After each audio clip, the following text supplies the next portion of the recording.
প্রেমানন্দে একবার হরি হরি বল। হৃদয় গৌরী সীতানাথ প্রেমানন্দে একবার হরি হরি বল। হৃদয় গৌরী সীতানাথ প্রেমানন্দে একবার হরি হরি বল। ভক্তবৃন্দের চরণে আমার কোটি কোটি দণ্ডবাদ প্রণিপাত। ঋষি বলছেন সর্তব্য সততং বিষ্ণু বিশ্বর্তব্য ন জাতুচিত সর্বে বিধি নিষেধাসু হৃদয়রেব কিঙ্করা। শাস্ত্র খুললেই কত বিধি কত নিষেধ। বিধি মানে এটা করো সেটা করো, তাকে বলে বিধি। নিষেধ মানে এটা করো না সেটা করো না, নিষেধ। কত বিধি কত নিষেধ, এক একটা মাসে, এক একটা বারে, এক একটা দিনে কত বিধি, এক একটা সময়ে কত বিধি কত নিষেধ।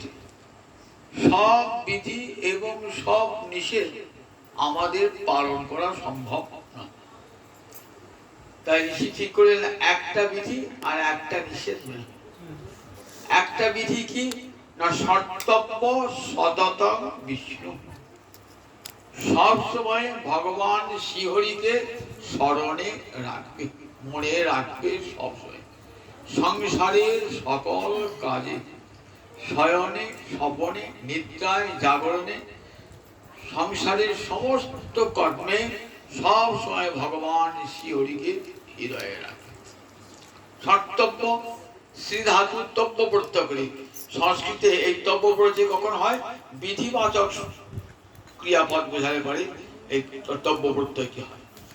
স্মরণ করা প্রতিটি জীবের কর্তব্য, না করলে সেটা পাপ হয়।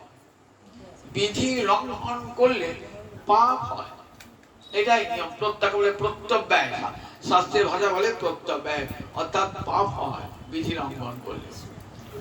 আর নিষেধটা কি বলে? বিশ্বর্তব্য ন জাতুচিত, কখনো গোবিন্দকে ভুলো না, এই নিষেধটা মনে রাখবে। কখনো গোবিন্দকে ভুলো না, এই নিষেধটা সব সময় মনে রাখবে। আর অন্য কোন বিধি আর অন্য কোন নিষেধ পালন করবার দরকার নেই। কারণ সর্বে বিধি নিষেধাসু, সকল বিধি এবং নিষেধ মানে হয় সব বিধি এবং নিষেধ হয় এতয়োরেব কিঙ্করা। এই দুটো বিধি নিষেধের কিঙ্কর মানে চাকর। তাহলে মূল বিধি হলো গোবিন্দকে স্মরণ, আর নিষেধ হলো গোবিন্দকে বিস্মরণ। আর যত যত জগতের বিধি এবং নিষেধ আছে এরাই মূল বিধি এবং নিষেধের কিঙ্কর। এই একটা বিধি আর একটা নিষেধ মেনে চললেই জীবনে মঙ্গল। আপনার বাড়িতে আপনার ছেলের বিয়ে হবে, মেয়ের বিয়ে হবে, পিতৃ শ্রাদ্ধ হবে, মাতৃ শ্রাদ্ধ হবে, প্রথমে এসে বিষ্ণু স্মরণ করা। পুরী দেশে দেখবেন প্রথমেই বিষ্ণু স্মরণ করেন। কেন বিষ্ণু স্মরণ? মাধব মাধব বাচি মাধব মাধব দিদি স্মরন্তি সাধব সর্বে সর্ব কার্যেষু মাধব। আপনি যখনই বসলেন, আপনি আচমন করে যেই বসলেন, পুরীতে আপনাকে বিষ্ণু স্মরণ করলো। অর্থাৎ যে কাজটি করতে বসেছেন সে যেন সুসম্পন্ন হয়, তার জন্য গোবিন্দকে স্মরণ করতে হবে। মাধব মাধব বাচি, বাচি মানে বাক্য, বাক্যে যেন মাধব মাধব বলি। মাধব মাধব বাচি, মাধব মাধব হৃদি, শুধু বাক্যে বললে হবে না, মনেও মাধব মাধব হৃদি।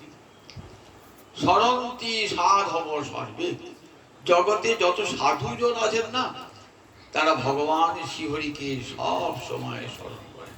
সর্ব কার্যেষু, জগতের প্রতিটি ছেলের বিয়ে, উপনয়ন, সংসারের প্রতিটি কর্মে সংসারের প্রতিটি কর্মে বিষ্ণুর স্মরণ করে করতে।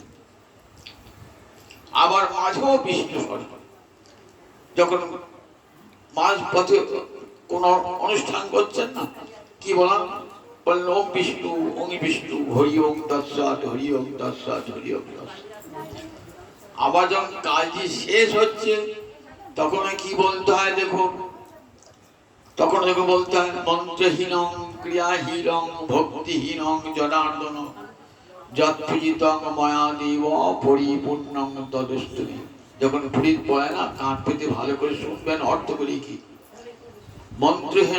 মন্ত্রহীনং ক্রিয়াহীনং, আমি মন্ত্র জানি না, আমি কোনো ক্রিয়াকর্ম জানি না, আমি যা যা পূজা করলাম প্রভু, যেটুকু অনুষ্ঠান করলাম তোমার করুণায় সেটি সম্পূর্ণ হয়ে যাবে। যদ অক্ষরং পরিভ্রষ্টং মাত্রাহীনং চ যদ ভবেৎ পূর্ণং ভবতু তৎসর্বং তৎপ্রসাদাৎ জনার্দন। আমার যদি মন্ত্র উচ্চারণে কোনো ভুল হয়ে থাকে, কোনো অক্ষরের মাত্রা দিয়ে না থাকি, তাহলে হে গোবিন্দ তোমার করুণায় সেটা যেন সম্পূর্ণ হয়ে যায়। তাহলে দেখুন, জগতের প্রতিটি কর্মে সাধুরা ঋষিরা বলে গেছেন গোবিন্দকে স্মরণ করবে, শয়নে স্বপনে নিদ্রায় জাগরণে। এখানে শ্রীমৎ ভাগবতের একাদশ স্কন্ধে ভাগবতের একাদশ স্কন্ধে গোবিন্দ উদ্ধব তার প্রিয় ভক্ত উদ্ধবকে বলছে। ভাগবত তার কটা স্কন্ধ? 12টা স্কন্ধ। যেমন মহাভারতের 18টা পর্ব, রামায়ণের 7টা কাণ্ড, গীতার 18টা অধ্যায়, ঠিক তেমনি শ্রীমৎ ভাগবতের 12টা স্কন্ধ। এই পর্বকে বলা হয় স্কন্ধ। তার মধ্যে একাদশ স্কন্ধটিকে কি বলা হয়? ভগবানের ললাট। ললাট মানে কপাল।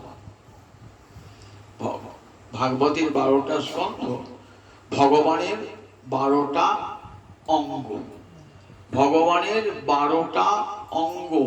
ভগবান আর ভাগবত পৃথক নয়, একই।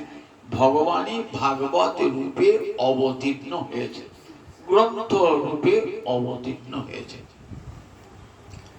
ভাগবতের 12টা স্কন্ধ, প্রথম এবং দ্বিতীয় ভগবানের 2 চরণ,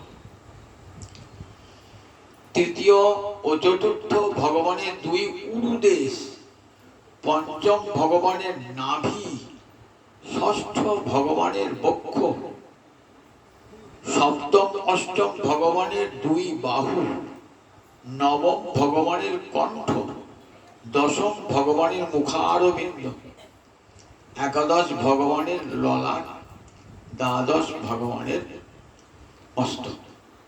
এই 12টা অঙ্গ। তাহলে গোবিন্দ যা, শ্রীমৎ ভাগবত তাই। গীতার ঠিক তেমনি। প্রথম 5টি গীতা তো ভগবানের শক্তি, মা তো গীতাকে মা বলি অম্ব। মায়ের প্রথম 5টা অধ্যায় বক্ত্রাণি পঞ্চজানি, 1 থেকে 5, এই 5টি অধ্যায় মায়ের মুখ। তারপরে পরপর 10টি বাহু, দশাধ্যায় পূজাশ্রয়। তারপর 10টি অধ্যায় পরপর 5টা মুখ, 10টা বাহু। তারপরে 16 অধ্যায় মায়ের উদর, পেট। 17, 18 মায়ের চরণ। তাহলে দেখছেন গীতার ভাগবত দুটি কেমন গুরুত্ব। দুটোই একটি ভগবানের দেহ, একটি ভগবতীর দেহ, ভগবত শক্তির দেহ, দুটো অভিন্ন একবারে। তাই গীতা এবং ভাগবত ভারতবর্ষে মন্দিরে মন্দিরে, দেবালয়ে, গৃহে গৃহে সর্বত্র পাঠ হয়। এত শ্রদ্ধার সঙ্গে, এত সম্মানের সঙ্গে পাঠ হয়, এত মর্যাদার সঙ্গে। পৃথিবীর আর কোনো শাস্ত্র এত মর্যাদা পান না। সেই ভাগবতের একাদশ স্কন্ধে হচ্ছে ললাট। ললাটে কি লেখা থাকে? ললাটে ভাগ্য লেখা থাকে, ভাগ্যলিপি লেখা থাকে। তা ভাগ্যটা কি করে তৈরি হয়? নিজ নিজ কর্মের দ্বারাই ভাগ্য তৈরি হয়। ভাগ্যটা এমনি এমনি হয় না।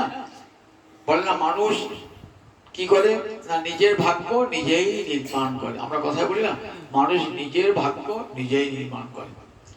আপনি যেমন কি কর্ম করবেন এই জন্য, আর তেমনি ফলটি ভোগ করবেন। একবার আমরা বলি কর্মফল ভোগ করছি, সত্যি তো আমি আগের জন্মে যদি পাপ কর্ম করে থাকি তার ফল তো আমাকে ভোগ করতেই হবে। সকর্ম ফলভোগ প্রমাণ।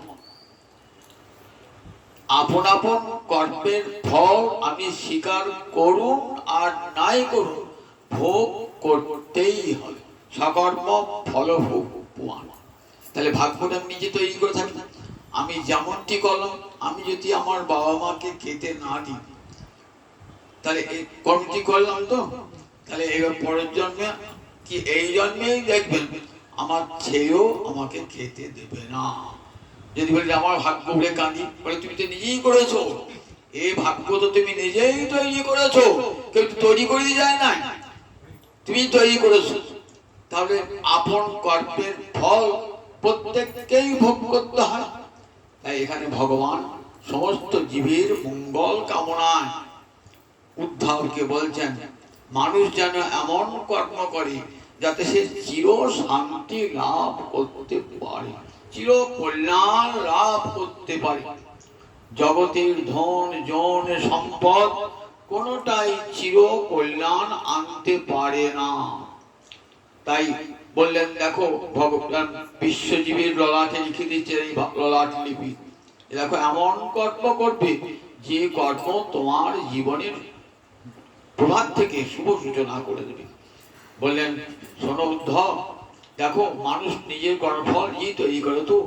বিষয়ান ধ্যায়ত চিত্তং বিষয়েষু বিসজ্জতে মামনুসরত চিত্তং মজ্জেব প্রবিলিয়তে।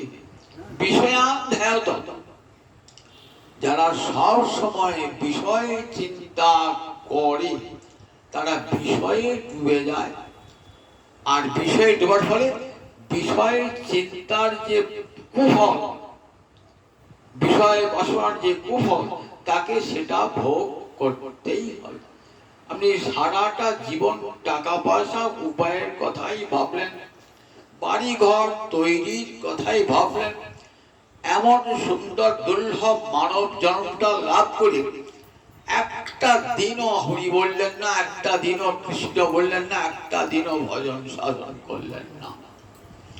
তার ফলটা কি হবে বলেন? ফলটাও এই যে কৃষ্ণ ভজনের জন্য যে যোগ্য দেহ দিয়েছিলেন ভগবান, তার তুমি অপচয় করলে আর ফল তোমাকে ভোগ করতেই হবে। তোমাকে বিষয় তোমাকে একদিন নরকের পথে নিয়ে যাবে। বিষয়ী মানুষ একদিন নরকের পথে বিষাম ধ্যায়ত চিত্তং বিষয়েষু বিসজ্জতি, এই বিষয় তাকে পঙ্কে ডোবাবে।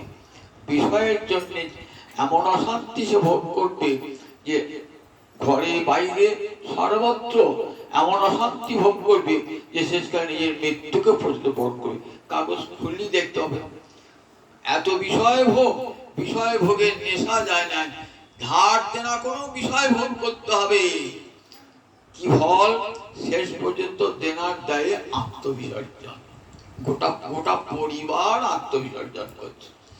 বিষয়ের কত কুফল আমরা চোখের সামনে দেখি, যে কত কুফল।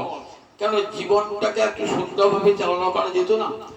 এত ভোগের নেশা যে ধার কোনো বিষয় ভোগ করতে হবে, জীবনটাকে বদলিয়ে ফেলতে হবে। দেখুন তার বিষময় ফল হয়ে যায়। গোটা পরিবার বাড়ির প্রহর সব পড়ে থাকলো, ছেলে মেয়ে বউ সব গলায় দড়ি দিয়ে আত্মহত্যা করলো। এমন সুন্দর দুর্লভ মানব জীবনটা কিভাবে নষ্ট হলো? শুধু বিষয় ভোগ করতে গিয়ে ব্যর্থ হয়ে গেল। তাই বিষয়ের যে কত কুফল আমরা চোখের সামনে দেখি, শুধু ভাগবতের কথা শুনে নয়, চোখের সামনে দেখি। বিষয়ের নেশা মানুষকে পাগল করে দেয়, মানুষ উন্মাদ হয়ে যায়, কাণ্ডা কাণ্ড জ্ঞান থাকে না। গীতাতে উপরে দেখুন, ধ্যায়ত বিষয় স্পংশ সঙ্গস্তে শুভজায়তে সঙ্গাৎ সংজায়তে কাম কামাৎ ক্রোধবিজায়তে ক্রোধাৎ ভবতি সম্মোহ সম্মোহাৎ স্মৃতিবিভ্রম স্মৃতিভংসাৎ বুদ্ধিনাশ বুদ্ধিনাশাৎ প্রণশ্যতি। আপনারা গীতা পড়েন দেখবেন, সেখানে বলছেন বিষয়ের ধ্যান করলে কি হয়, শেষ পর্যন্ত বিনাশ দেখিয়ে আসে। বিষয় চিন্তা করতে করতে বিষয়ে আসক্তি বেড়ে যায়, বিষয় পাওয়ার জন্য কামনা জন্মায়, আর আমার সেই কামনার পথে যে বাধা হয়ে দাঁড়ায় তার প্রতি আমার ক্রোধ হয়। ক্রোধের ফলে আমি হিতাহিত জ্ঞান শূন্য হয়ে যায়, ভালো মন্দ বিচার করতে পারি না। ক্রোধের বশে এমন কর্ম করে ফেলায় যার ফলে ইহ জীবনে দণ্ড ভোগ করতে হয়, আবার যে পরলোক সেখানে গিয়েও দণ্ড ভোগ করতে হয়। বুদ্ধি আসাদ পরস্য, তাহলে বিষয়ের যে কি কুফল সেটা লিখেছে। তাই বলে এমন সুন্দর মানব, যেটুকু বিষয়ে সংসারটুকু চলে, যেটুকু চলে সেইটুকু চিন্তা করলে তো হবে। আর যে এই যে দুর্লভ মানব জন্ম ভগবান দিয়েছেন তো বিষয় সেবার জন্য নয়। আরো যে জন্ম আমি পেয়েছি, এর পূর্বে পাখি হয়েছি, হাতি হয়েছি, কুকুর হয়েছি, বিড়াল হয়েছি, তখন তো বিষয় ভোগ করেছি। নর্দমার কৃমিকীট হয়ে তো বিষয় ভোগ করেছি, কিন্তু বিষয় হল সর্বতঃসার বলে এমন এমন জনি নাই যে জনিতে বিষয় ভোগ হয় না। কিন্তু মানব জন্ম এমন এক দুর্লভ জন্ম, যে জন্ম বিষয় ভোগের জন্য নয়। এই জন্ম ভগবান দিয়েছেন জীবনের শুরু থেকে ভগবান গোবিন্দকে স্মরণ করতে, দুর্লভ মানব জন্ম। তাই মা অনুসরত সব সময় স্মরণ, ক্ষণে সব সময় স্মরণ। অনুসরণ মানে সব সময় স্মরণ, ক্ষণে ক্ষণে স্মরণ, ক্ষণে ক্ষণে অনুক্ষণ। বললেন প্রতিক্ষণে স্মরণ। জীবন সকাল থেকে আরম্ভ করে রাত্রি সবার পর্যন্ত শাস্ত্রে বলা আছে, দেখবেন ঔষধে ওষুধ খাচ্ছেন, ঔষধে চিন্তায় বিষ্ণু বিষ্ণু বিষ্ণু খান, ভোজনে চ জনার্দন, যখন খাচ্ছেন তখন জনার্দন করে জনার্দন কথা চিন্তা করুন। শয়নে পদ্মনাভ, শোয়ার সময় পদ্মনাভম পদ্মনাভ শয়ন করুন। এমনি করে গমনে বামন, যখন বেরিয়ে বাড়ি থেকে বামন বামন করে। তাহলে জগতের জীবনের প্রতিটি পরতে গোবিন্দকে স্মরণ করেছে। জীবনটিকে সুন্দর করে গড়ে তোলবার, এই জগতে মঙ্গল লাভ করবার একটাই বড় উপায় যে সব সময় সন্তত ভগবানকে স্মরণ করা। নটন সরকার বলে না, আমার শয়নে গৌর, আমার স্বপনে গৌর, গৌর নয়ন তারা, আমার জীবনে গৌর, মরণে গৌর, গৌর গলারোহারা। শয়নে গৌর, স্বপনে গৌর, জীবনে গৌর, মরণে গৌর। সব সময় ভগবানের স্মরণ, জীবনের শুরু থেকে শেষ পর্যন্ত ভগবানের স্মরণ। এখন উদ্ধব যদি জীবনটাকে সুন্দর করতে চায় জীব, তাহলে মা মধ্যে প্রবৃহত সংসারে থাকো গতি নাই। সংসার যেন তোমাতে না থাকে। সংসার থাকবে কেমন করে? অনিকেত স্থিরমতি ভক্তিমান মেয়ে প্রিয়ানো। গীতার ভক্তিকে কি বলেছে? অনিকেত মানে বাড়ি না থাকা নয়। বাড়ি না থাকলে ভগবানের সেবা করবো কেমন করে? বলে বাড়ি থাকুক, কিন্তু বাড়িতে যেন আসক্তি না থাকে। জানতে হবে এটা আমার বাড়ি নয়, অপরের বাড়ি দখল করে বলছি। জগতে এই বাড়ি ঘর সম্পদ একার গোবিন্দের। ঈশোপনিষদের প্রথম মন্ত্রী, বেদের প্রথম মন্ত্রী ঈশোপনিষদের, ঈশাবাস্যমিদং সর্বং যৎকিঞ্চ জগত্যাং জগৎ। বলেন জগতের সর্বত্রই গোবিন্দের আবাস, সব গোবিন্দের। গোবিন্দের জায়গায় বাস করি আর নিজের বাড়ি বলছি, নিজের বাড়ি বলছি, বাস করছি গোবিন্দের জায়গায়। গোবিন্দের জিনিসই গোবিন্দকে দিচ্ছি, আবার আমি বলছি গোবিন্দকে দিচ্ছি। তুমি দাদা এই গোবিন্দকে দেবে কোথা থেকে বেরোচ্ছ? তার যে গঙ্গা জলি, যেমন গঙ্গা পূজা হয়, তার যিনি তাকেই দেওয়া হয়। অত কি অহংকার, আমি গোবিন্দকে হার পড়ালাম, আমি গোবিন্দকে রাধারী চরণে নুপুর পড়ালাম, কত অহংকার। তুমি দেবার কে বল? তোমার দেবার কি শক্তি আছে? কার নিয়ে তুমি দিচ্ছ? এই কথা একেবারেও চিন্তা করি না। কার বাড়িতে বাস করছো? কে বাড়ির মালিক? ভাবতে হবে সবসময় এই বাড়ি আমি ভাড়াটিয়া, আমার বাড়ি নয়, আমার ঘর নয়, আমার সম্পদ নয়। ঈশাবাস্যমিদং সর্বং যৎকিঞ্চ জগত্যাং জগৎ। বলেন সব গোবিন্দের, জগতে যা কিছু আছে সব গোবিন্দের। তাই এই বলে মা মনু শরতশ্চিত্ত, তারই করুণায় নিচে আছে। মা মনু শরত, সংসারে থাকো মন গোবিন্দ চরণ। দেখুন কত কত ভক্ত ভাগবত রেখে গেছেন। রাজর্ষি ভরতের নাম শুনেছেন তো, যার নাম অনুসারে এই দেশটার নাম হলো ভারতবর্ষ। ভালো করে জানা উচিত, কেন নাম হলো ভারতবর্ষ, অন্য দেশ নাম হলো না কেন? ভারতের নামানুসারে এই দেশটার নাম হলো ভারতবর্ষ। সেই তিনি ছিলেন রাজর্ষি। রাজর্ষি কাকে বলা? রাজা হয়েও ঋষি, রাজা হয়েও মনটি ভগবানের। তাদেরকে কি বলতো? রাজর্ষি। যেমন সীতার পিতা জনক রাজর্ষি, রাজা হয়েও মন ভগবানে।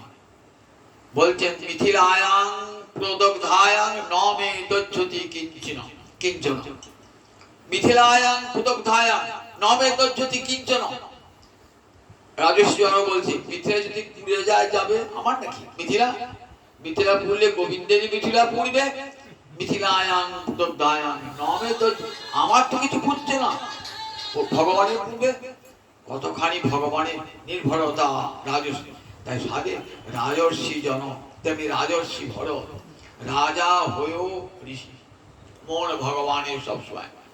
সংসার করেছেন বটে, গোবিন্দের নির্দেশে রাজ্য শাসন করছেন, স্ত্রী পুত্র সব আছে, কিন্তু মন স্ত্রীতেও নয়, পুত্রেতেও নয়, রাজ্যেও নয়, সংসারও নয়, অর্থেও নয়, বিত্তেও নয়, মন গোবিন্দের চরণারবিন্দে।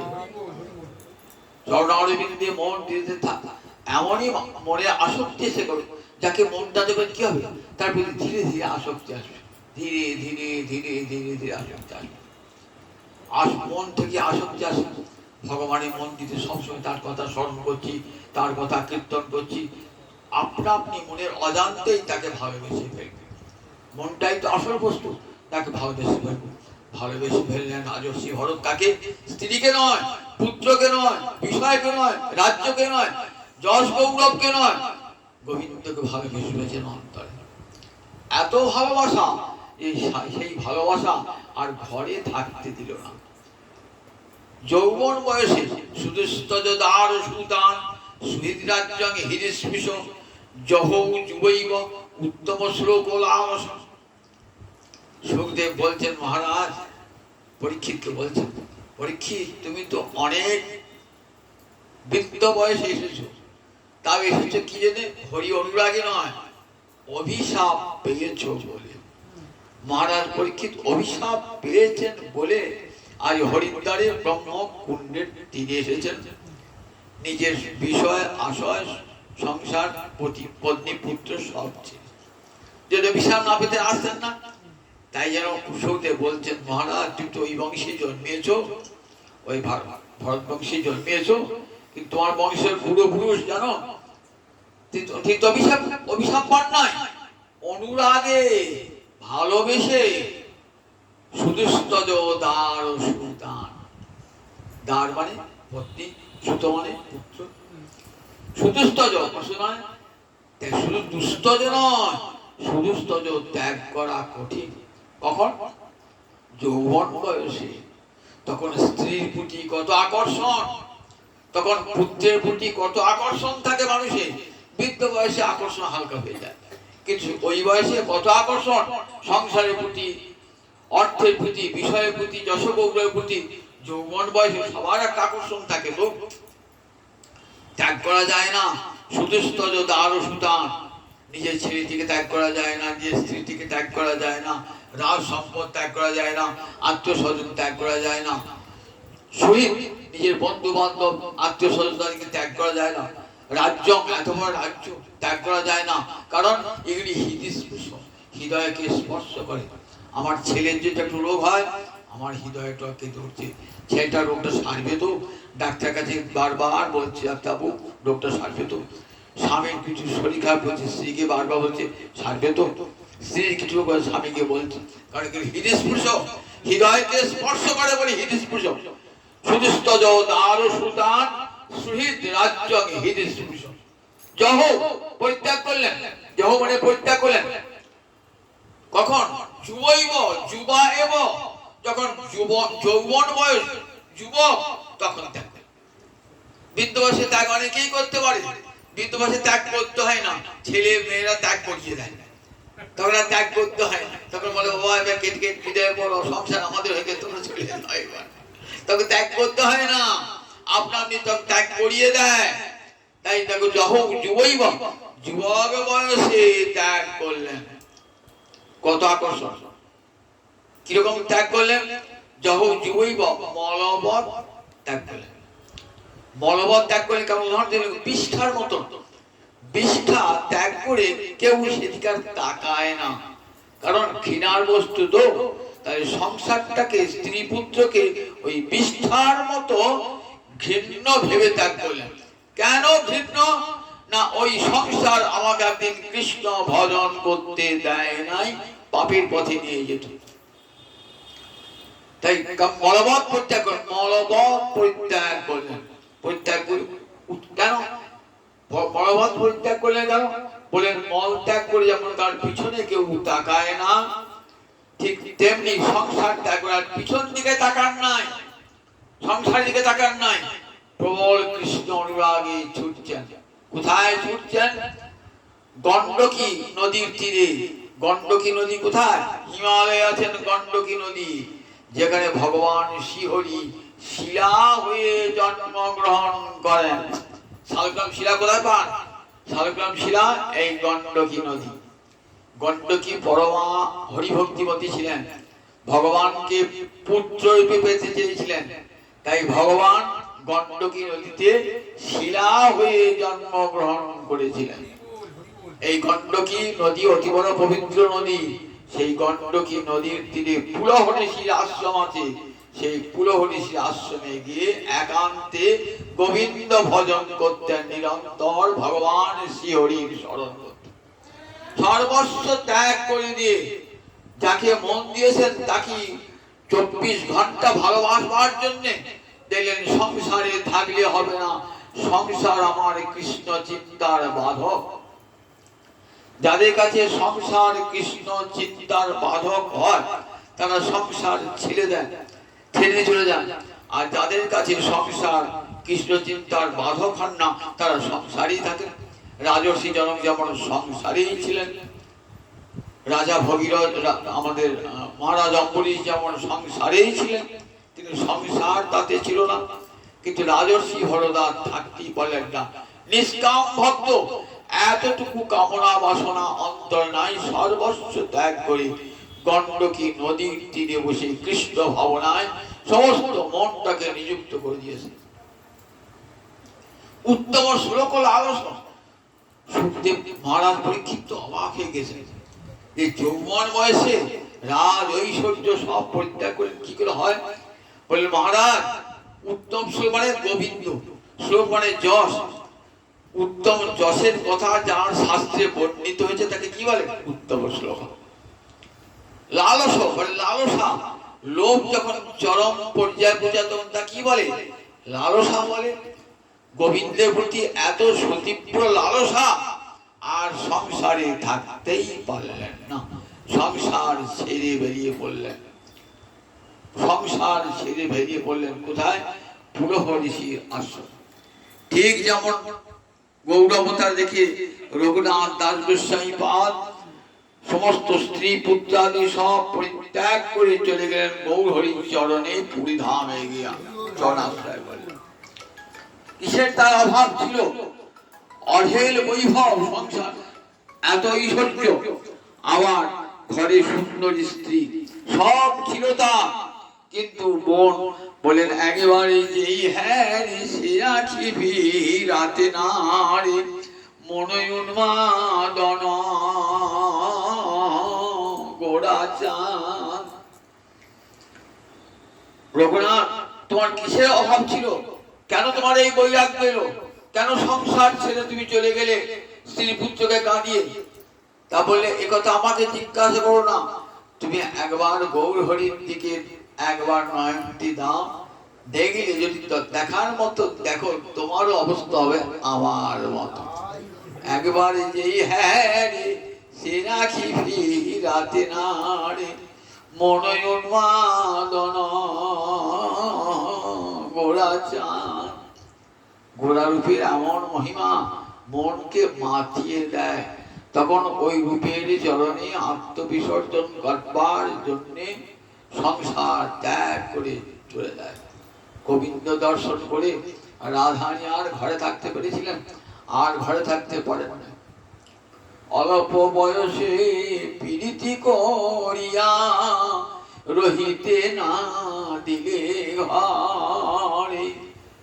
অল্প বয়সে হে গোবিন্দ আমাকে এমন ফাঁদে ফেললে, আর আমাকে ঘরে রইতে দিলে না হে। আমায় ঘরের বাহির করে দিলে, আমায় ঘরে রইতে দিলে না হে। একবার গোবিন্দ দর্শন করে আর গোপীগণ ঘরে থাকতে পারেন না।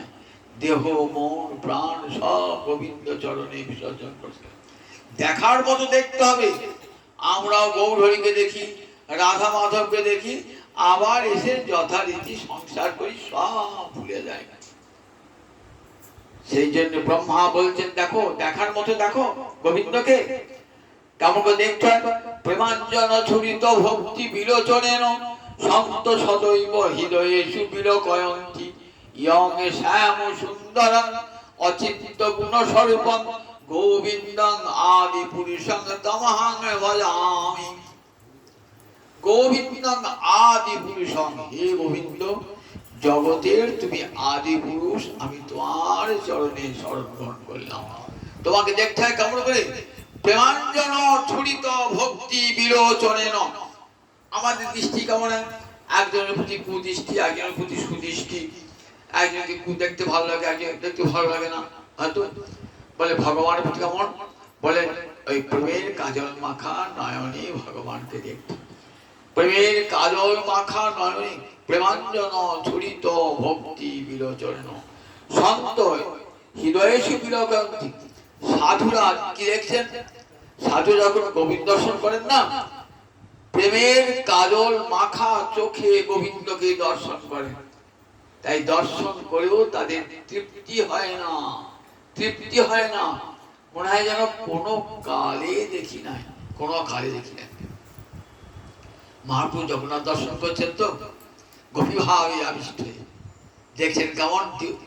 চতুর্ভুজ মোড় নারায়ণ মোড় দেখছেন না, জগন্নাথ মূর্তি দেখছেন না। যে কালে দেখে জগন্নাথ বলরাম সুভদ্রা সার, তবে জানি আইন কুরুক্ষেত্র। যখন জগন্নাথ দেখছে না, তখন কি ভাবছেন? কুরুক্ষেত্রে এসেছি, কুরুক্ষেত্রে ভগবান ঐশ্বর্যময় তো। পরক্ষণে মনটা কেমন আছে দেখছেন? শ্যাম সুন্দর মদন মোহন ভক্তিভঙ্গ ভঙ্গি হয়ে দাঁড়িয়ে আছেন, যমুনার কূলে দাঁড়িয়ে আছেন। এই দর্শন করতে করতে এমন হয়েছেন না, ভগবান আবিষ্ট হয়ে আছেন। লক্ষ লক্ষ নরনারী জগন্নাথকে দর্শন করছেন। জগন্নাথের যখন অর্চনা হচ্ছে সকালবাতি প্রাতকালে, লক্ষ লক্ষ নরনারী। তখন একটি উড়িয়া রমণী মহাপ্রভু কাঁধে চেপে দেখছে জগন্নাথকে দর্শন করছে। মহাপ্রভু হুঁশ পর্যন্ত নাই যে আমার কাঁধে কে চেপেছে, হুঁশ পর্যন্ত নাই। মহাপ্রভু দেখছে আবিষ্ট হয়ে, আর সে উড়িয়া রমণীও দেখছে আবিষ্ট হয়ে দর্শন করছে। গোবিন্দ সেবক তো গোবিন্দ নাম নাম করে ছুটে গিয়েছে নারীটা নিয়ে, মেয়েটা নিয়ে পড়ছে। মহাপ্রভু নারী তো মুখে দর্শন করতেন না, মুখে নারী উচ্চারণ করতেন না, প্রকৃতি বলতেন সবসময়, মুখে নারীর শব্দ উচ্চারণ করতেন না, এমন কঠোর বই রাখতেন। কিন্তু পিঠে নারী উঠে সে বুঝতেই পারেন না। নামিয়ে দিয়েছেন তো, মেয়েটিকে নামিয়ে দিয়েছেন তো। তখন মেয়েটা লজ্জায় পড়ে গেছে, মহাপ্রভু প্রণাম করছে। তখন মহাপ্রভু বলছেন দেখো দেখো কেমন দেখলাম মায়ের মতন কেমন দেখছে, ওইরকম আমি যে দেখতে পারি জগন্নাথকে। আহা দেখেছো, আহা কেমন জগন্নাথের দৃষ্টি, জ্ঞান নাই পর্যন্ত কার পিঠে পা দিয়েছি। আমি যেন অমনি করে, আমাকে কি বা করো তুমি, আমি যেন তোমার মতন করে জগন্নাথকে দেখবো। দেখার মতো দেখা তো, জগন্নাথকে দেখে আবিষ্ট হয়ে দেখছেন, আবিষ্ট। মহাপ্রভু জানতে পারছেন না, আবার ওই উড়িয়া রমণীও জানতে পারছেন না। আবার মহাপ্রভু উড়িয়া রমণীকে প্রণাম জানাচ্ছেন, মা তোমার মতন যেন আমি অমনি করে দেখি আবিষ্ট চিত্তে দর্শন করি। ভগবান কারণ প্রেমের কাজল মাখা নয়নে দর্শন করছেন তো, তখন মনে হচ্ছে রূপ বলছে, প্রভু এবার চলো, অনেক বেলা হয়ে গেল, চলো প্রভু দাঁড়াও রূপ, আর একবার দেখি প্রাণনাথকে, আর একবার দেখি, আর একবার দেখি। ভোগ হয়ে গেল, কপাট বন্ধ করে দিয়েছে, দরজা বন্ধ করে দিয়েছে। মহাপ্রভু বসে পড়েছেন মন্দিরে দাঁড়াতে, টস টস টস টস করে নয়ন জল পড়ছে, নয়ন জলে জগন্নাথ মূর্তি অঙ্কন করছেন, আবার চোখের জলে ফেলে যাচ্ছে, টস টস করে জল পড়ছে, জগন্নাথ মূর্তি অঙ্কন করছেন, আবার চোখের জলে ফেলে যাচ্ছে। ঠিক যেমন সীতা দেবী রাম মূর্তি অঙ্কন করছেন, নয়ন জলে ভাসছেন, বাল্মীকি আশ্রমে নয়ন জলে ভাসছেন আর রাম মূর্তি ফেলে যাচ্ছে, ঠিক তেমনি করে দর্শন করছেন। কেমন দর্শন! আমাদের যদি ওরকম দর্শন হতো তাহলে কেন সংসার করতে পারতাম? তাই প্রেমাঞ্জন ছুরিত ভক্তি বিলোচনে সন্ত সদৈব হৃদয়েষু বিলকান্তি ইয়ঙ্গে শ্যাম সুন্দর অচিন্ত গুণ স্বরূপম। ব্রহ্মা বলছেন, তোমাকে যারা ওই প্রেমের কাজল মাখা নয়নে দেখে তারা তো আর সংসার করতে পারে না, সংসার ছেড়ে চলে যায় তারা। সাধুরা তাই সংসার করতে পারেন না, সংসার ছেড়ে দিয়ে পালান। কেন? ওই সংসার আমাকে গোবিন্দ দর্শন করতে দেবে না, তাই সংসার ছেড়ে দিয়ে পালান। সদৈব হৃদয়, তারা সব সময় হৃদয় মাঝে ভগবান শিবকে দর্শন করছেন, বোধ হয়ে রয়েছেন। যাকে ভালোবাসেন, আমরা যাকে ভালোবাসি কি করি? সব সময় তার ছবিটা হৃদয়ে দেখি, যাকে ভালোবাসি। এই জগতে কোনো নারী কোনো পুরুষকে ভালোবাসি, কি পুরুষ কোনো নারীকে ভালোবাসে, দেখবেন সব সময় তার কথাটা স্মরণ হচ্ছে। ঠিক তেমনি করে ভালোবাসে, ভগবানকে ভালোবাসুন, দেখবেন সব সময় সতত তার ভগবানের স্মৃতিটা হৃদয় মাঝে ঘুরে বেড়াচ্ছে। এমনি করে ভালোবেসেছেন রাজর্ষি ভরত, উত্তম শ্লোক লালস, ভগবানের এত লালসা, কতক্ষণে ভগবানকে পাবো, পাগল হয়ে ছুটছেন ফুল আশ্রয়ে, ফুল আশ্রয়ে বসে ভগবানকে ডাকছেন, দিবারাত্র গোবিন্দকে ডাকছেন, নয়ন জলে ভাসছেন। এইবার উপযুক্ত সময় হয়েছে গোবিন্দ ভজনে। আর কেউ নাই নিকটে, স্ত্রী নাই, পুত্র নাই, কেউ নাই, ঘর নাই, বাড়ি নাই, প্রজাদের কোনো অভিযোগ কিছুই শুনতে হচ্ছে না, কেবল হরি ভজন করছে। কিন্তু হরি ভজন করলে অনেক বাধা আসবে, কিন্তু গোবিন্দ দেখে নেন যে ভজনটা খাঁটি বটে কিনা। আপনি সোনার দোকানে সোনা বেচতে গেলেন, তো এই সোনাটা আমাকে টাকা দেন, আমি কোথায় যাই, তাড়াতাড়ি আছে বলে, তাড়াতাড়ি থাকলো, সোনার দাম দিত, আমি আগে পরীক্ষা করে দেখে নেবো তুই পিতল এনেছো না কাঁসা এনেছো না সোনা এনেছো, দাঁড়াও কষ্টি পাথর দিয়ে ঘষে দেখবো সোনা পরীক্ষা, তবে ওজন করে দামটা দেবো। ভক্তি মহারানী ভগবানের আদেশ আছে, দেখে নেবে ওদের চোখের জলটা পড়ছে খাঁটল সোনা না ওটা কাঁসা না পিতল, দেখে নেবে ওটা সত্যিকারে সোনা বটে কিনা, সত্যিকারে ভজন বটে কিনা, ও দেখে নেবে। দেখে নিয়ে পরীক্ষা করে কষ্টি পাথরে ঘষে দেখে নিয়ে তারপর আমার কাছে পাঠাবে। জগতে ভক্তি মহারানী পরীক্ষা করবার জন্য আছে। আমরা অনেক সময় সংসারে ঝালা ফালা হলো, গৌরের কাছে কালাম, রাধাবার কাছে সংসারে ভালো লাগে না সংসার, তারপর করে আমার সংসার ভালো লাগে, কিন্তু তখন হঠাৎ বৈরাগ, শ্মশান বৈরাগ এসে যায় মাঝে মধ্যে, সেটা তো খাঁটি নয়। তাই দেখুন ভগবান দেখেন, পরখ করে দেখেন যে আমাকে ভালোবাসাটা খাঁটি বটে কিনা। একটা ভগবান পরীক্ষা করলেন, কিরকম? একটা হরিণী, গর্ভবতী হরিণী, সে জল খেতে এসেছে যে নদীতে, একটা সিংহ গর্জন করেছে, হরিণী ভয়ে কি করেছে, ভয়ে তার গর্ভ থেকে সন্তানটি ভূমিষ্ঠ হয়ে গেছে, সেই জলে ভাসতে করেছে, আবার সন্তানটিও জলে ভাসছে, মাটি ভেসে অনেক দূর চলে গেল, সন্তানটি ভাসতে ভাসতে যাচ্ছে, আর রাজর্ষি ভরত থাকতে পারলেন না, সন্তানটিকে ওই হরিণী সামনে করে তুললেন, নিজের সন্তানকে ছেড়ে দিলেন। দেখুন নিজের সন্তানকে ছেড়ে দিলেন একটা হরিণ শিশুর জন্য, কেমন মায়ায় পড়ে গেলেন, মনে করে নিয়ে এলেন হরিণ শিশুটিকে, এবার কাছে রাখেন, খাওয়ান, ঘাস খাওয়ান, আস্তে আস্তে হরিণ শিশুটি বড় হচ্ছে, আর কেমন মমতা বৃদ্ধি পাচ্ছে, নিজের ছেলের মমতা ত্যাগ করে, স্ত্রীর মমতা ত্যাগ করে হরিণ শাবকের মমতায় পড়ে গেলেন। কেমন কঠোর পরীক্ষা ভগবানের, কেমন মায়া! দেখুন কঠোর পরীক্ষায় গোবিন্দের কাছে যাওয়ার সোজা কথা। গোবিন্দের মায়া এমন না, জনমহী মায়া, দৈবিধ্যেষা গুণময়ী মম মায়া দুরত্যয়া মামেব যে প্রপদ্যন্তে মায়ামে তাং তরন্তিতে। আমার গুণময়ী মায়া ভয়ঙ্কর, একে অতিক্রম করা বড় কষ্টকর। এত বড় সাধক সাধনার এত উচ্চ স্তরে উঠেও গোবিন্দের মায়ায় কেমন মুক্ত হয়ে গেল। এবার হরিণ চিন্তা করতে গিয়ে হরি চিন্তা হরিণ চিন্তা কোথায়, হরিণ জায়গায় হরিণ চিন্তা, হরি হরি না হরিণ চিন্তা। কি হলো দেখুন, মরবার সময় তো হরিণ চিন্তা করেছেন, তো এবার কি হলো, পরের জন্মে হরিণ হয়ে এলেন। মরণে যামতি শৈবগতির ভাবে, মরণকালে যা চিন্তা হবে পরজন্মে তেমনি গতি হবে। যদি গোবিন্দ গোবিন্দ করতে করতে চান তাহলে গোবিন্দের ভক্তের কুলে জন্ম হবে। আর যদি সংসার চিন্তা করতে করতে যান তাহলে তুমি কীট হয়ে পশু পাখি কীট পতঙ্গ হয়ে আসতে হবে। গোবিন্দ চিন্তা করতে দেখাচ্ছে ভাগবত, মরণে যামতি শৈব গতি ভবে। মরণে আমরা যেমন মতি হবে তেমনি গতি হবে। গীতা পড়লেও দেখবেন, আমাকে স্মরণ করতে করতে যদি কেউ কলেবর পরিত্যাগ করে পরজন্মে সে আমাকেই প্রাপ্ত হয়। এই গীতা বাক্য ভাগবত বাক্য কোনোদিন মিথ্যা হয় না। সূর্যটা মিথ্যা হতে পারে, সূর্য পূর্ব দিক থেকে পশ্চিম দিকে উঠতে পারে, কিন্তু গীতা বাক্য ভাগবত বাক্য ভগবত বাক্য তো কোনোদিন মিথ্যা হয় না। পড়ে গেলেন ফাঁক দই বিচ্ছয় গুণময়ী মায়া ফাঁদে পড়ে গেলেন। এইবার হরিণ হয়ে জন্মেছেন, হরিণ হয়ে জন্মেছেন বটে, কিন্তু ভগবানের স্মৃতিটা যায় না। হরি ভক্তি কখনো নাশ হয় না, মনে রাখবেন। জগতের সব নাশ হয়ে যায়, ধন সম্পদ বৈভব বিদ্যা বুদ্ধি সব নাশ হয়ে যায়, কিন্তু ভগবান ভক্তি কোনোদিনই নাশ হয় না, কোনোদিন নাশ হয় না। ভগবান ভক্তেরও পতন হয় না এবং ভক্তিও কখনো নাশ হয় না।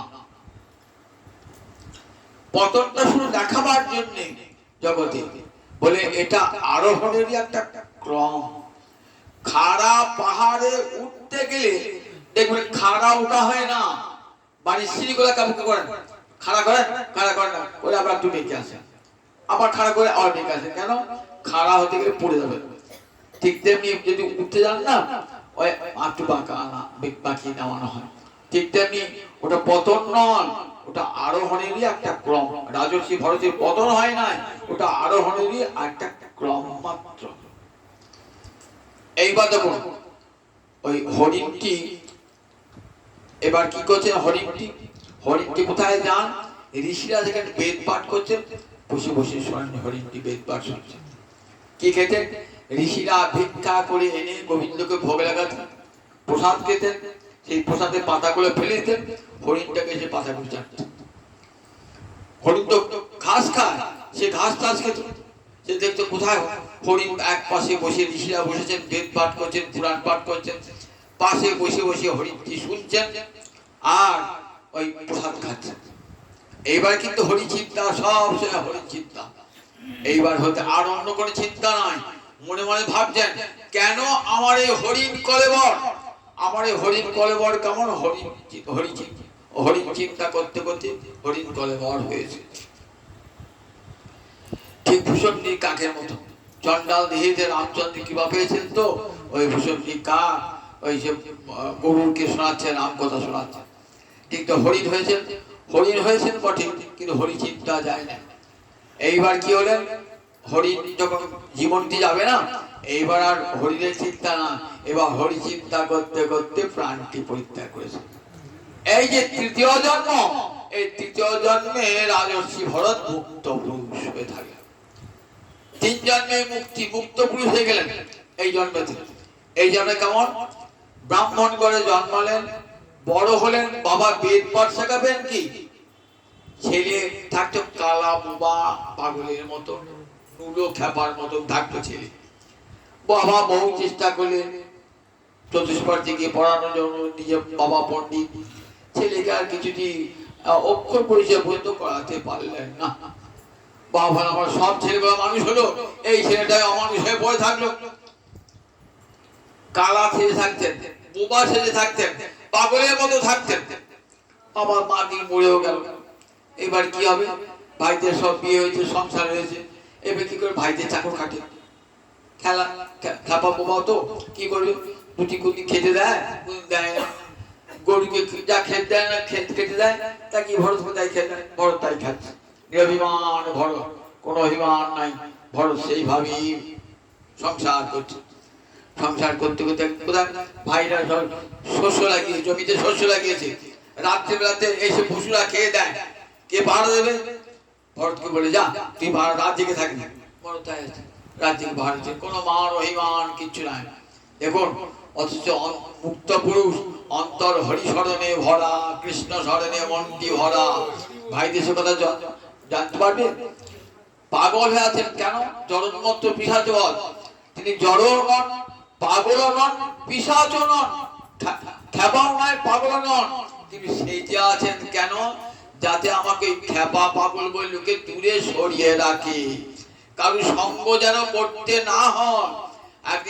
এই সঙ্গের জন্য আমার হরিণ জন্ম প্রাপ্ত হয়েছিল, আর আমি কারোর সঙ্গে মিশবো না, কারো সঙ্গে কথা বলবো না, আমি নিঃসঙ্গ হয়ে থাকবো। জন্মত্ব পিশাচ, সবাই খেপা বলে আমাকে উপেক্ষা করবে, সবাই পাগল বলে উপেক্ষা করবে, জড় বুদ্ধি বলে উপেক্ষা করবে, সেটাই হবে আমার পক্ষে কৃষ্ণ ভজনের সহায়ক।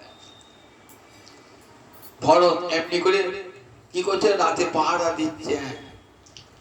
এদিকে সৌরাষ্ট্র দেশে রাজা রঘুগণ, সৌরাষ্ট্র এখন যাকে সুরাট বলি, সেই সৌরাষ্ট্রের যে রাজার নাম হচ্ছে রঘুগণ, তিনি যাচ্ছেন কোথায়? পালকি হাঁকিয়ে যাচ্ছেন।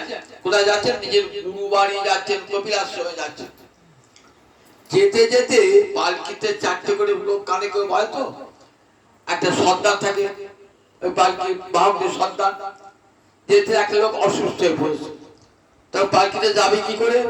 বলছে এই এক কাজ কর, একটা লোক ধরে নিয়ে। কোথায় লোক পাবে? বাহকটা ঘুরতে ঘুরতে করে দেখছি একটা রাতের বেলাতে একটা লোক একটা জমির আড়ের উপর বসে আছে।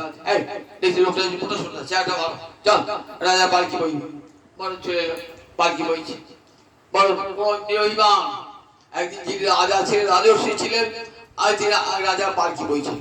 পালকি বইছেন, পালকি বইছেন বটে, কিন্তু অন্য বাহকদের মতো পালকি বইবেন না। পালকি বইতে বইতে দেখছে আসে যে তুলসী গাছ। এইবার মনে কর অন্য বাহকরা তুলসী গাছ মারিয়ে চলে যাচ্ছে, আর রাজস্বী বলছে বাবা তুলসী গাছ, তুলসী শ্রীহরি প্রিয়া, পাটা তুলে যাচ্ছে। পরে পালকিতে চাপ পড়ছে, কোনো জায়গায় পিঁপড়ে যাচ্ছে, তখন কি করছে? পাটা টিপে যাচ্ছে, পাটা তুলে যাচ্ছে, পিঁপড়ে আমার পায়ে যাবে, পিঁপড়ে না মরে। রাজা ভিতর থেকে বলছে এই কেন রে? পালকি আমার হেলদোল করছে কেন রে? তা বলছে আমার জন্য, আমাদের জন্য নয়, এই মোটা লোকটার জন্য, এই মোটা অপদার্থ লোকটার জন্য।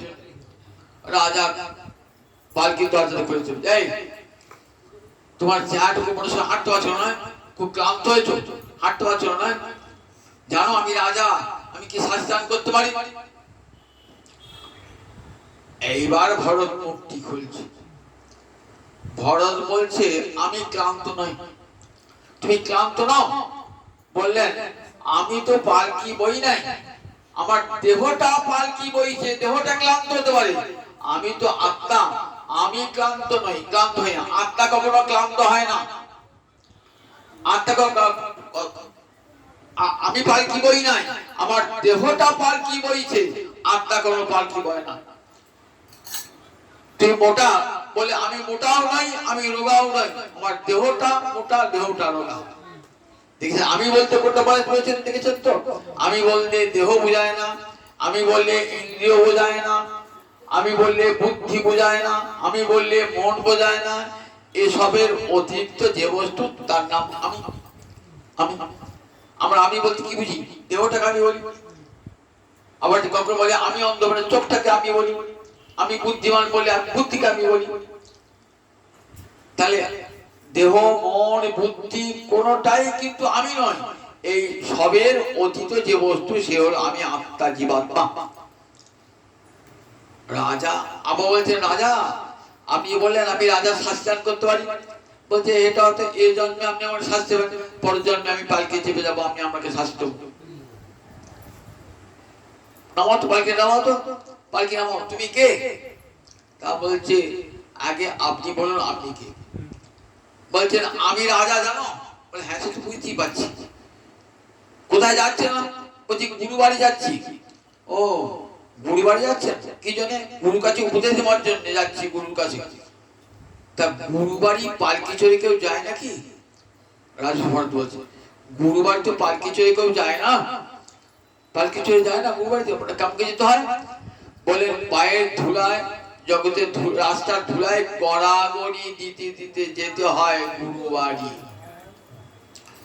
আপনি রাজ অহংকার নিয়ে গুরুর কাছে যাচ্ছেন, গুরু আপনাকে উপদেশ দান করবে, আপনি গুরুর কাছে হরিভক্তি পাবেন, এত অহংকার এখন রাজা।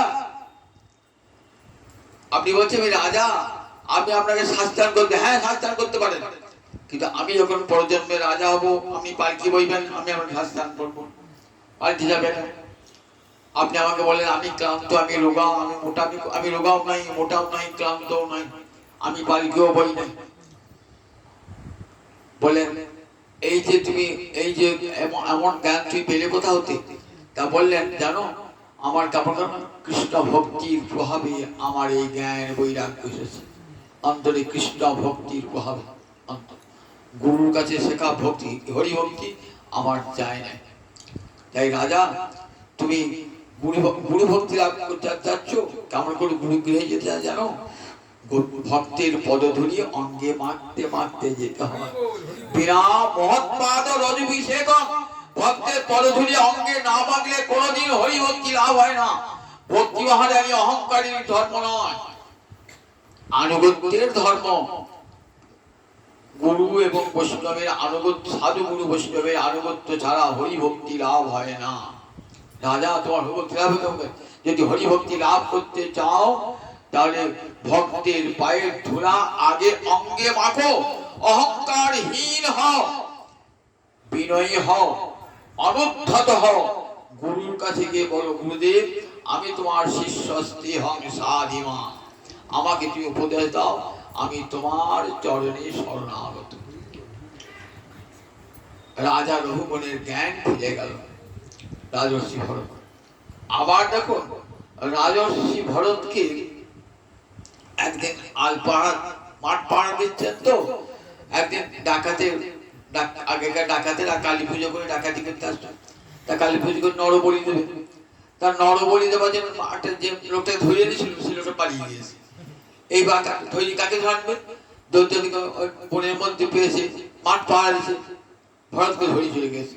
ভরত চলে গেল, হত্যা করবে। ভরতে এতটুকু ভ্রুক্ষেপ নাই। ভরত নিয়ে গেল কোথায়? একবার সেই কালী মন্দিরের কাছে নিয়ে গিয়েছে, স্নান টান করিয়েছে, পুজো টুজো করিয়েছে, স্নান টান করে মন্ত্র করে এবার যুবকাষ্টে মাথাটা ঢুকিয়েছে, খাড়া তুলেছে বলিদান করবার জন্য। বলিদান করতে যাবেন, বলিটা আমার যাবেন, বলি করতে যাবেন। ঠিক সেই সময় মা যিনি ছিলেন মৃন্ময়ী তিনি চিন্ময়ী হয়ে গেলেন, মূর্তি থেকে বেরিয়ে এলেন, এসে খাড়াটা কেড়ে নিয়েছেন। কেড়ে নিয়ে কি করলেন? যে খাড়া উঁচু করেছিল তারই মুন্ডু কাটলেন, যতগুলি দস্যু সব মুন্ডুগুলো কাটলেন। মুন্ডু কেটে যেমন বল খেলে না তেমনি করে মা বল খেলতে আরম্ভ করলেন। সঙ্গে সঙ্গে রাজর্ষি ভরতকে মুক্তি দান করলেন, রাজর্ষি ভরতকে যুবরাষ্ট্র মুক্তি দান করলেন, জগৎকে দেখালেন যে নমে ভক্ত পুনশ্চতি, গীতায় ভগবান বলেছেন শোনো অর্জুন জগৎকে বলো জগতের আমার ভক্তের কখনো বিনাশ হয় না, বিনাশ হয় না, বিনাশ হয় না। কৌন্তেয় প্রতিজানহি নমে ভক্ত বিনশ্বতি, ওহে কুন্তীর নন্দন জগতে প্রতিজ্ঞা করে বলো যে আমার জন্য হে গোবিন্দ আমি তোমার হলাম বলে গোবিন্দ চরণে যে একবার শরণাগতি গ্রহণ করে তার কখনো বিনাশ হয় না, বিনাশ হয় না, বিনাশ হয় না, তার বিনাশ হয় না। আমার ভক্তের কখনো বিনাশ নাই। রাজর্ষি ভরতের জীবন শিক্ষা দিয়ে তিন জন্মে রাজর্ষি ভরতের মুক্তি লাভ হয়ে গেল। গোবিন্দ চরণে রাজর্ষি ভরত বসে গেলেন। রাজর্ষি ভরতে এই উপাখ্যান শুনিয়ে বলছেন দেখো মহারাজ তুমি তো ভক্ত বংশে জন্মেছ, আবার এই ভক্তের রক্ত তোমার অঙ্গে রয়েছে। মহারাজ পরীক্ষিত যে বংশে জন্মিয়েছ না সে বংশ বড় পবিত্র বংশ। হরিভক্তের বংশে জন্মালে কৃপা পাওয়া যায়। যেমন প্রহ্লাদ কোন বংশে জন্মে, দেখুন প্রহ্লাদের বংশে জন্মেছেন যারা তারাই কিন্তু সবাই পেয়েছেন এই কৃপাটা। বলি পেয়েছেন কৃপা, বানাসুর পেয়েছেন কৃপা, বিরোচন পেয়েছেন কৃপা। হরিভক্তের সব রক্ত তাদের অঙ্গে বহমান, তো তাই সবাই কৃপাটি পেয়েছেন। দেখাচ্ছেন যে ভক্তের সঙ্গে বিন্দু মাত্র সম্পর্ক থাকলেও জীবের কেমন মুক্তি হয়ে যায়। তাই মহারাজ পরীক্ষিত বলেন, মহারাজ তুমি বড় ভাগ্যবান, জন্মেছ এমন একটি বংশ, যে বংশটাই হরি ভজনের জন্য পাণ্ডব বংশে জন্মিয়েছ। পাণ্ডব বংশ তো চিরকালের জন্য কৃষ্ণচরণ আশ্রিত। মহারাজ যুধিষ্ঠির তোমার পিতামহ কেমন করে কৃষ্ণ ভজন করেছেন, তোমার ওর পিতামহ অর্জুন কৃষ্ণ সখা ছিল, তা তুমি সেই বংশে জন্মিয়েছ। সুতরাং কৃষ্ণ ভক্তি তোমার তো চিরকালের কেনা, তোমার কৃষ্ণ ভক্তি উত্তরাধিকার সূত্রে তুমি কৃষ্ণ ভক্তি পেয়েছো। মহারাজ কৃষ্ণচরণ স্মরণ করে সমস্ত ভয়কে জয় করে গোবিন্দ চরণ তোমার লাভ হবেই হবে। তুমি গোবিন্দ চরণে জেনে এসেছো। জগৎকে বলেন দেখো, ভক্তের সঙ্গ লাভ, ভক্তের বংশে জন্মালো লাভ। তেমন করে গোবিন্দ চরণ প্রাপ্ত হয়ে মহারাজ পরীক্ষিত চলে গেলেন কেমন দেহেতে, বলেন ভিতরে একটি সিদ্ধ দেহ তৈরি।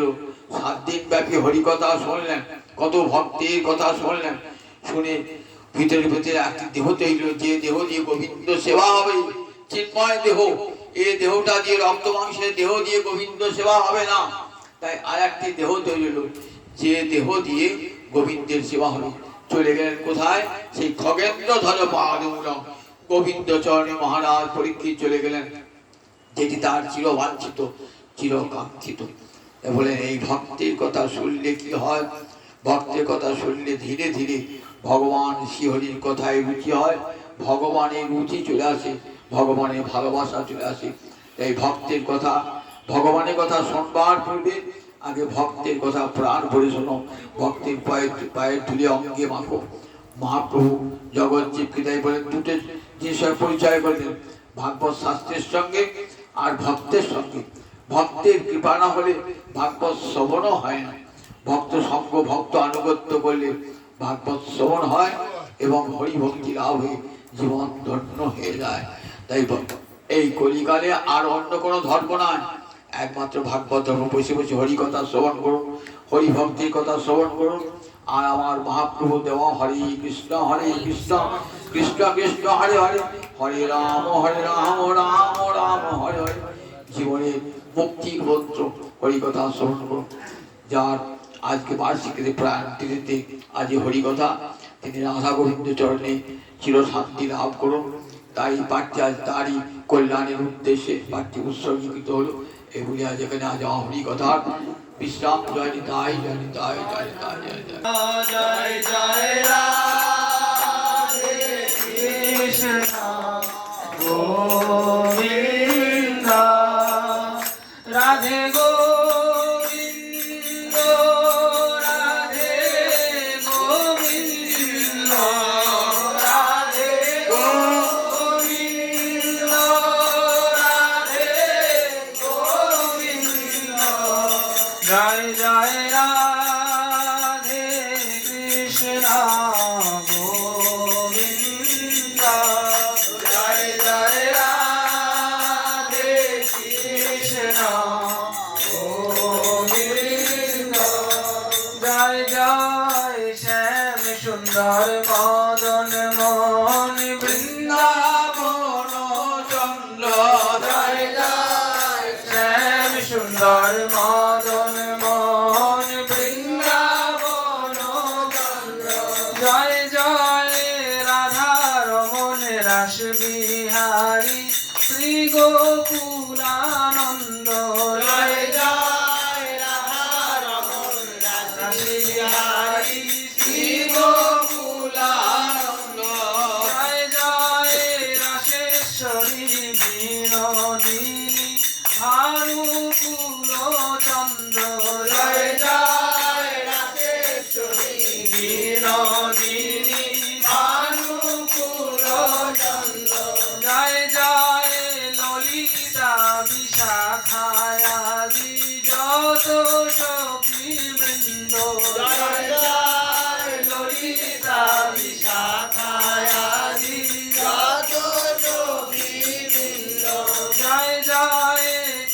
কাত্যায়নী পৌর্ণমাসী আর বীরাবৃন্দ জয় জয় কাত্যায়নী পৌর্ণমাসী আর বীরাবৃন্দ জয় জয় শ্রীরূপ মঞ্জরি রতি মঞ্জরি অনঙ্গ জয় জয় শ্রীরূপ মঞ্জরি রতি মঞ্জরি অনঙ্গ জয় জয় কৃপা করিবে হো যুগল চরণারবিন্দ জয় জয় কৃপা করিবে হো যুগল চরণারবিন্দ যেন আকুল প্রাণে গাইতে পারি জয় রাধে গোবিন্দ যেন আকুল প্রাণে গাইতে